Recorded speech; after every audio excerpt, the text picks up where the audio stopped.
Hello नमस्ते प्रणाम दोस्तों, हमारे यूट्यूब चैनल पर आप सभी का स्वागत है। एक बहुत प्यारा चटकुला, बहुत प्यारा, बहुत सुंदर नाच गीत है आप सबके बीच में लेकर आई हूँ प्रस्तुत करने के लिए। कैसे लगा कमेंट बहुत ज़रूर बताइएगा। अच्छा लगे तो लाइक सब्सक्राइब कमेंट शेयर जरूर करिएगा। हमारे चैनल को सपोर्ट करें, आगे बढ़ाएँ दोस्तों। और प्लीज़ नए हैं तो लाइक सब्सक्राइब जरूर करेगा। कैसी लगी हमारे नाच गीत कमेंट में बताइएगा। गाने चल रही हूँ, गाने का आनंद एक बार जरूर उठाएं। बार खिड़कीचा मुहार पियावर भैले ना, बार खिड़कीचा मुहार पियावर भैले ना, पियावर भैले ना, पियावर भैले ना, पीटै दूसरे के केवाड़ पियावर भैले ना, पीटै दूसरे के केवाड़ पियावर भैले ना, बार खिड़कीचा मुहार पियावर भैले ना, बार खिड़कीचा मुहार पियावर भैले ना।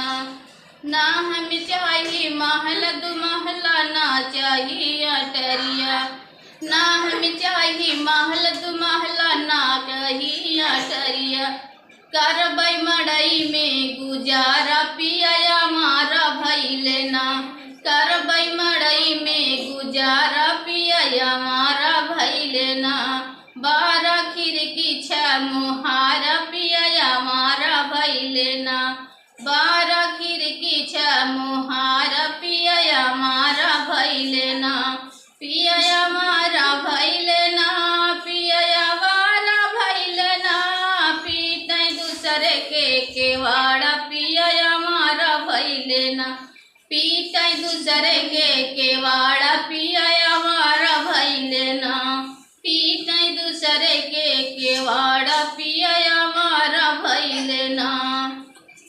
ना हम चाही पेड़ लड्डू, ना चाही मिठैया, ना हम चाही पेड़ बर्फी, ना चाही मिठैया, करबै रोटी में गुजारा पियावर भैले ना, करबै रोटी में गुजारा पियावर भैले ना, बार खिड़कीचा मुहार पियावर भैले ना, बार खिड़कीचा मुहार पियावर भैले ना, पियावर भैले ना, पियावर भैले ना, झाँकै रंडी के मुहार पियावर भैले ना, झाँकै रंडी के मुहार पियावर भैले ना, बार खिड़कीचा मुहार पियावर भैले ना, बार खिड़कीचा मुहार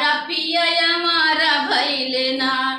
ना हम चाही लहंगा चूड़ी, ना चाही गहनवा, ना हम चाही लहंगा चूड़ी, ना चाही गहनवा, करबै लुगरी में गुजारा पियावर भैले ना, करबै लुगरी में गुजारा पियावर भैले ना, बार खिड़कीचा मुहार पियावर भैले ना, बार खिड़कीचा मुहार पियावर भैले ना, बार खिड़कीचा मुहार पियावर भैले ना, पियावर भैले ना, पियावर भैले ना, झाँकै रंडी के मुहार पियावर भैले ना, झाँकै रंडी के मुहार पियावर भैले ना।